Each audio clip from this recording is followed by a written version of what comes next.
Laurie Cardoza-Moore, and this is Focus on Israel.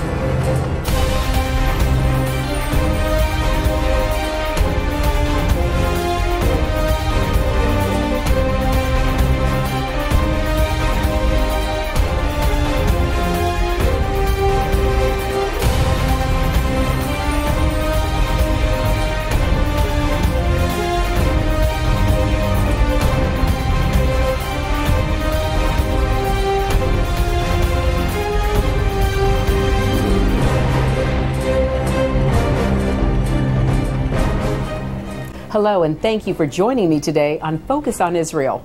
I'm Laurie Cardoza-Moore, and like most Americans, I began to ask a lot of questions about what happened to our country following 9/11.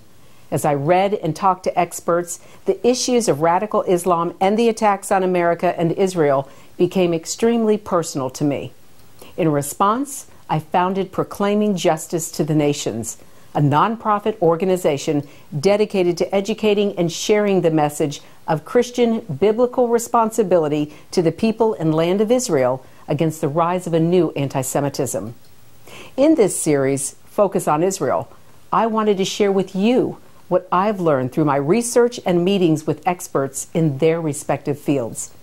I believe that it is so very important that at this critical time in history, we must turn our focus on Israel. Today we'll be focusing on another area of major controversy. Should there be a Palestinian state? With the world pushing Israel to help create another terrorist state, what would such an entity look like? While in Israel recently, I had the opportunity to speak with Yoram Ettinger, a retired Israeli ambassador and former minister in charge of congressional affairs at the Israeli embassy in Washington. He gave me a realistic look at Israel's future if this new state is created. Should there be a Palestinian state, it would deal a dramatic blow to vital American interests. This is not merely an Israeli issue. It's also a very, very dire American concern, because a Palestinian state would basically doom the current pro-American Hashemite regime in Jordan. There is a classic zero-sum game in the Middle East, and it is before the Hashemite regime on one hand and the Palestinian people on the other hand. Should there be an independent Palestinian state west of the Jordan River, it would doom to oblivion the Hashemite regime east of the river. The U.S. invested, in my mind, justly, a lot of resources to do away with the Saddam regime in Iraq. However, a Palestinian state would provide a very substantial tailwind to the pro-Saddam elements in Iraq. The Palestinian people, the so-called good cop PLO, the so-called bad cop Hamas, all of them were staunch supporters of Saddam during his wars against the U.S. in 1991 and in 2002. A Palestinian state would bode well for the anti-American elements in Iraq. Why should America support such a state? The good cop, so to speak, in the Palestinian Authority, Abu Mazen Mahmoud Abbas, speaks Russian fluently. He speaks Russian fluently because he's a graduate of KGB courses. He's a graduate PhD of Moscow University. That's the reason he was the go-between the PLO and the ruthless communist regimes in East Europe and in Moscow before the dismantling of the Soviet Union. Until today, he maintains intimate contacts with Moscow, with the regime in Moscow. Should there be a Palestinian state, it would further facilitate the already concerning worrisome Russian penetration into the Middle East. It would provide the Russians foothold in the eastern flank of the Mediterranean at the expense of very important American interests, at the expense of stability in the region. The same thing applies to North Korea. as well as China, and probably Iran as well. And certainly when one talks about the valiant American war against global terrorism, against Islamic terrorism, the track record of the good cop and the bad cop among Palestinians suggests that a proposed Palestinian state would simply be another terror regime in the Middle East. You look at Abu Mazen Mahmoud Abbas. He was expelled from Egypt in the 50th for subversion. He had to run away from Syria in '66 because of subversive activities. He was expelled from Jordan in 1970 because he was trying to topple the Hashemite regime in Jordan. He was kicked out of Lebanon by Israel and then by Syria because of causing series of civil wars in Lebanon, and he collaborated, Abu Mazen, along with Arafat, with Saddam's invasion of Kuwait in 1980, and that's the reason that Arab states shower Abu Mazen with rhetoric, but with very, very scarce resources. They are aware of the subversive potential of Abu Mazen as well as of Mahmoud Abbas. Why would the U.S. provide a tailwind to another terror state in the Middle East, especially in view of the current upheaval in the Arab part of the Middle East? Last and not least, ever since the Palestinian Authority was established at the end of 1993, there has been a surge in the flight of Christian Arabs away from Bethlehem, Beit Jalla, Ramallah, Beit Sahur, the previously very strong Christian enclaves in Judea and Samaria. Christians used to be majority in Bethlehem. Today, they are a meager 15% minority. Similar reality in Ramallah, which used to be a Christian town. Today there are more Christian refugees from Bethlehem and Beit Jalla in Belize in Central America than Christians left in Beit Jalla and Bethlehem. Why should the U.S. reward a regime which has oppressed Christians and has triggered a flight of Christians away from the area? And certainly a Palestinian state would add another anti-American vote in the UN. Why would the U.S. on one hand fight terrorism, trying to bolster the Hashemite regime in Jordan, fight Saddam Hussein, fight global Muslim terrorism, try to minimize Russian influence in the Middle East, but with the other hand, provide the Russians and the bad guys with another foothold in the Middle East. Our next video features Walid Shubat, a former Palestinian terrorist who converted to Christianity. He gave me an inside look into the radical world of Islamic terrorism and the push by all Palestinian organizations to destroy Israel and the Jewish people.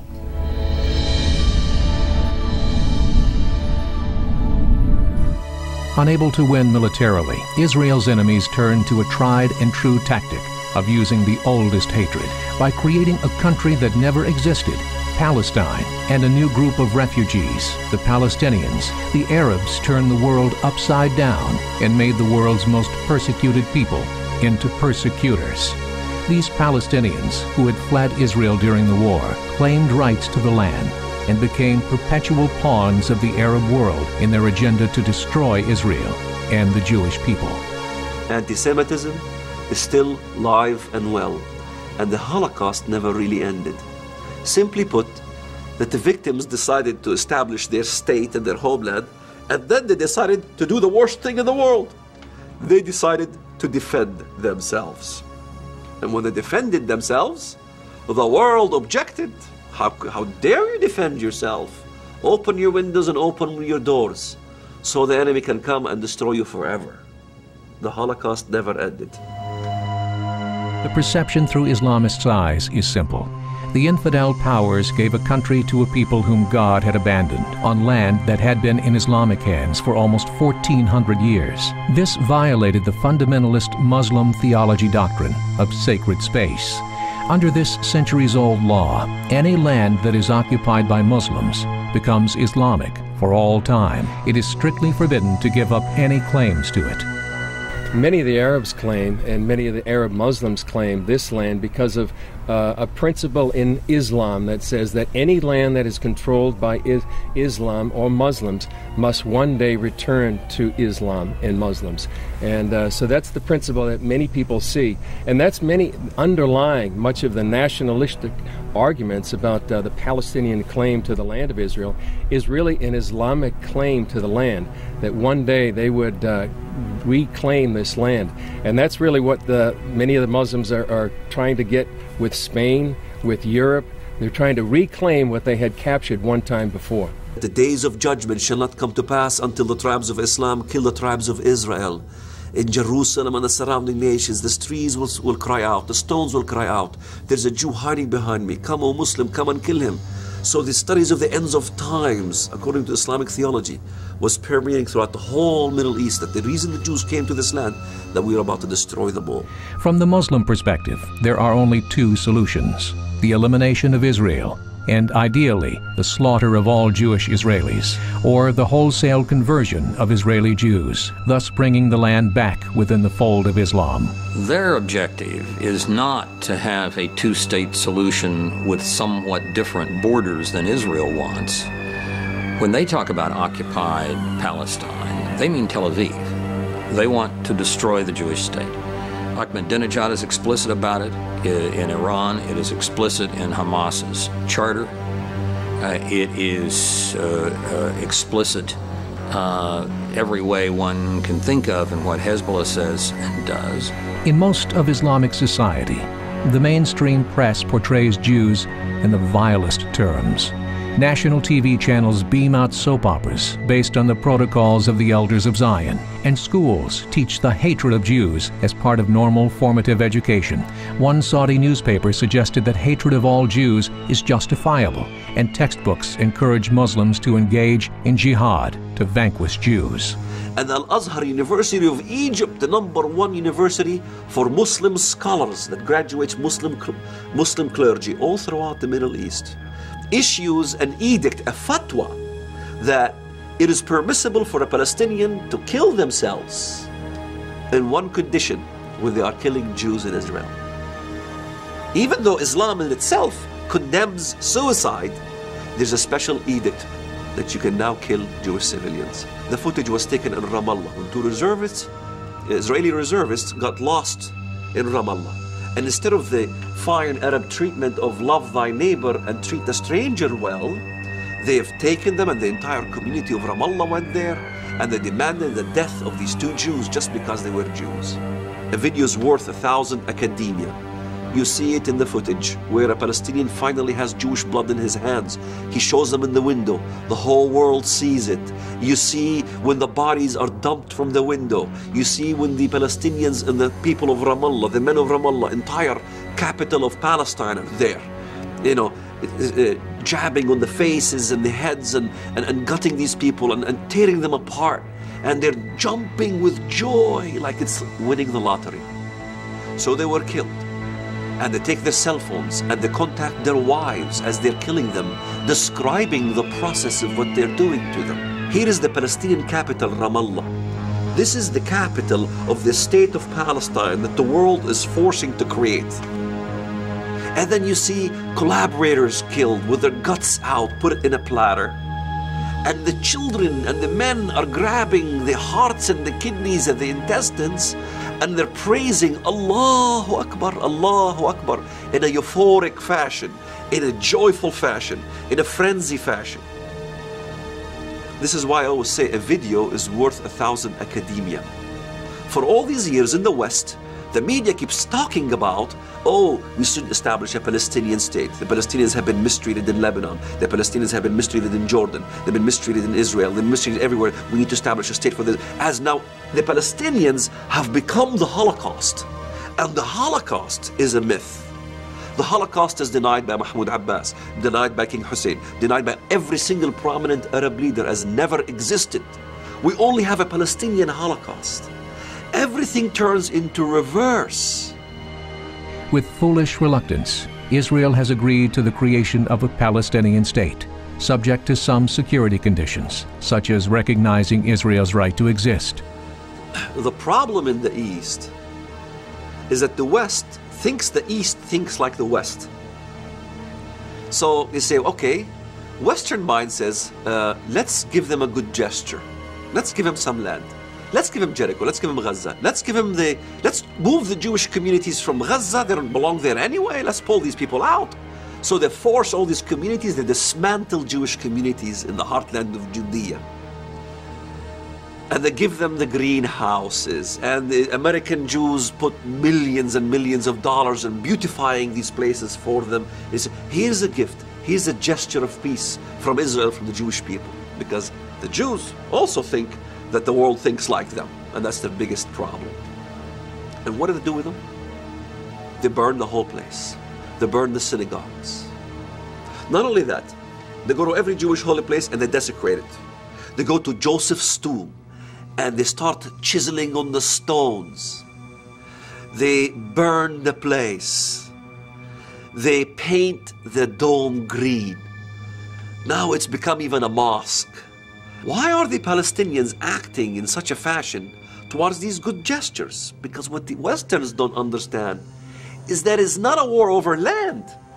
This is not a war over land. What they want is what you see them doing to Joseph's tomb. What they want is what you see them doing to the greenhouses and the communities that were given to them in Gaza. They want the destruction of everything Jewish. They want the destruction of everything Christian, to the point that they even go to the place where Jesus was born and they desecrate that place as well. And the world community and the Christian world as a whole looks at this and still doesn't get it. They still don't understand that even the birthplace of your Messiah is desecrated in the name of Allah. The West Bank, the last time it was part of a real state, it was the Ottoman Empire. It has been either in uncertain status as part of the Palestinian Mandate operated by Britain, being administered by Jordan for a time and then not. It's not as if there were a Palestinian state there that Israel had conquered in an aggressive war.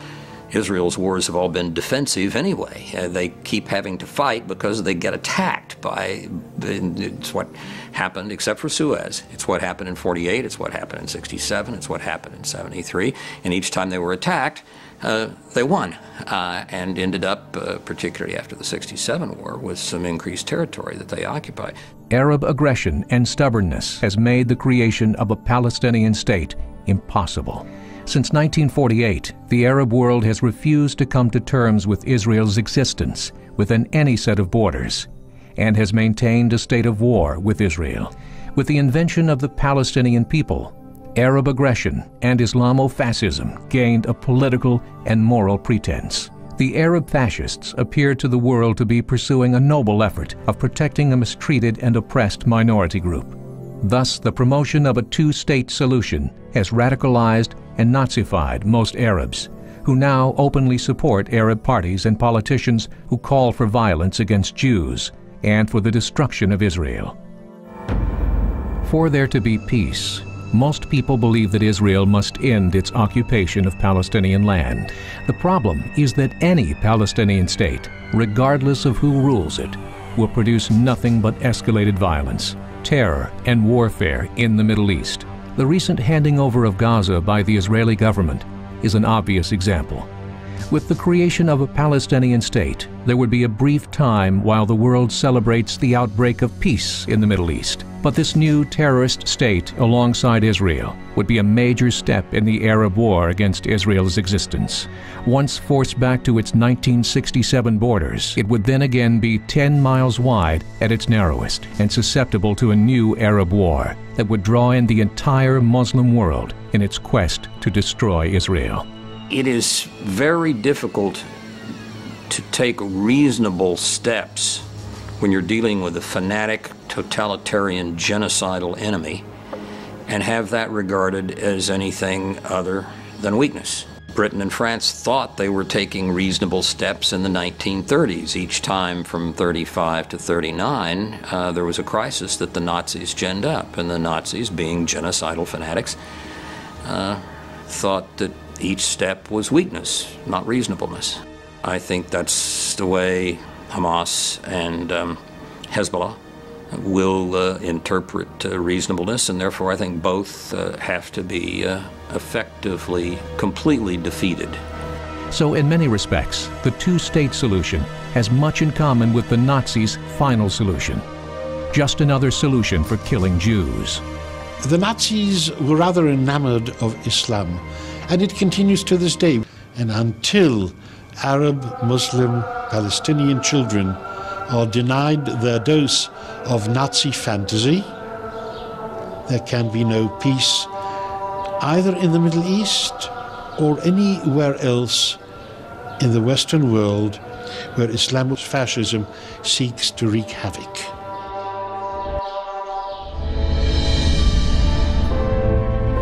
This month marks the 70th anniversary of the historic Declaration of the State of Israel. God's sovereign hand can be seen all over this land. Included in the celebrations is the opening of the American Embassy right here in Jerusalem.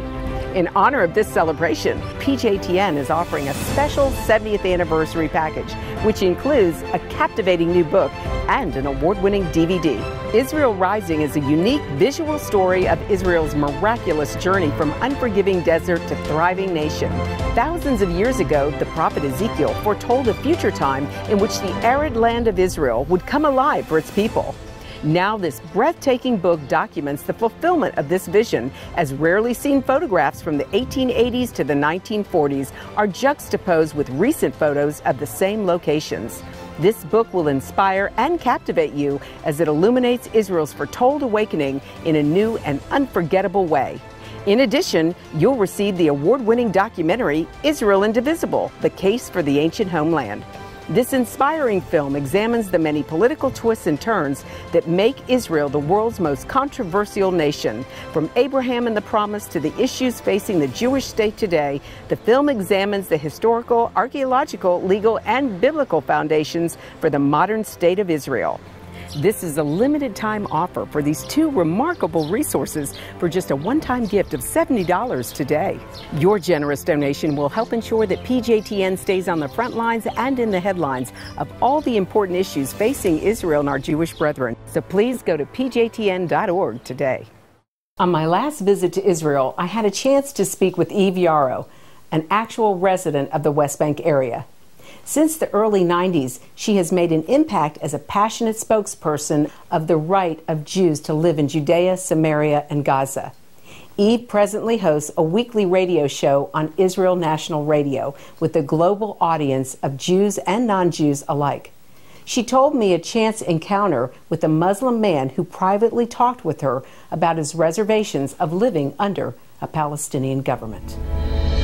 I had many friends who lived in Gush Katif, in the Gaza communities that were destroyed in a very misguided search also for peace. We've seen that Gaza's really just become a terror state, and that the entire south of Israel now is being rocketed from that area, and we don't really have what to do short of a full-fledged war. But I went down to live that last summer before the expulsion. I went to live there with my kids. I wanted to be there for the people there. I was hoping it wouldn't happen and we could be there for the celebration. But in any way, I just wanted it wasn't my home that was being destroyed, even though my home is also on the chopping block in Judea. Who knows what it'll be. But I felt like, as a Jew, the strength of being a Jew is being part of a nation, a really big community, and being there for each other. So I stayed there, and I was in a hothouse one day where the cucumbers were already rotting on the vines. The farmers weren't coming to pick them because, what was the point? They were getting kicked out of their homes in a couple of days. And I found myself alone with one of the Arab workers from one of the Arab communities in Gaza nearby. And we started talking, because over the years I found it amazing at how honest they are with me when it's just the two of us. They're not afraid of me, even though I'm a settler. And I've heard the most incredible things from them. And this man, and I said to him, well, you must be happy. You know, a couple of days, this hothouse will be yours, the Jews will be gone. And he said, oh no. He said, the blessings on this land came with the Jews, and the blessings will leave with the Jews. And I looked at him and I said, how do you understand that when some of my co-religionists don't get that? And he said, I'm a man of faith. I see God's hand in things. He said, I was here before, and I know exactly what it was going to refer to. And on a personal level, he said, I'm not connected with the higher-ups or anything, so I'll probably lose my job. I'll have to be afraid. And if my wife or my kids get out of line, they'll easily be killed for no reason whatsoever, because there's no justice system or legal system here. He said, my Israeli employers treated me fairly. I always got a decent salary. I could hold my head up high because I was able to feed my family and make an honest living, and they treated me well. And if I needed a sick day, they would come visit my family if anything was wrong. He said, I was treated like a human being with them. He said, it's going to be awful now. He said, I'm not going to have any part in what happens here. I know it. And he said, so I said, so why didn't you say anything? He said, come on. They'll just kill me. And it was so, as a human being, I was heartbroken for him. Here's this man, he gets it, and he's stuck. I don't even know if he's still alive today. That's our show for today, and I want you to know we appreciate hearing from you. Please send your comments and questions to comments@pjtn.org. The time to stand up is now, so get involved and support pro-Israel organizations such as PJTN. Call your elected officials. Let your leaders hear from you. God bless you, and thank you for all you do on behalf of our Jewish brethren and all Israel. We'll see you next time on Focus on Israel.